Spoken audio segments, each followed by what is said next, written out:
কিয়ামতের ওই কঠিন ময়দানে 7 শ্রেণীর ব্যক্তিকে রব্বুল আলামিন তার আরশের নিচে ছায়া দিবেন।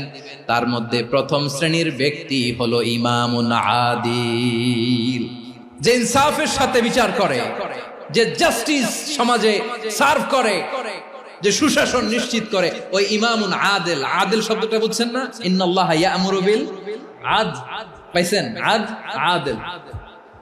7 শ্রেণীর ব্যক্তিকে আল্লাহ তাআলা সুশীতল আরশের নিচে ছায়া দিবেন, যেদিন তার দেয়া ছায়া ছাড়া কোনো ছায়া থাকবে না।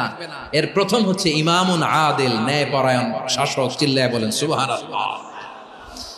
আবার বিশ্বনবী বললেন, ইন্নাল মুকসিতিনা ইনদাল্লাহি আলা মানাবিরা মিন নূর আন ইয়ামিনির রহমান। কিয়ামতের দিন যারা ন্যায় পরায়ণ হিসেবে আল্লাহর সামনে দাঁড়াবে, কিয়ামতের দিন রব্বুল আলামিন তার আরশের ডান দিকে ওই ন্যায় পরায়ণ লোকদের জন্য আরশের ডান দিকে একটা নূরের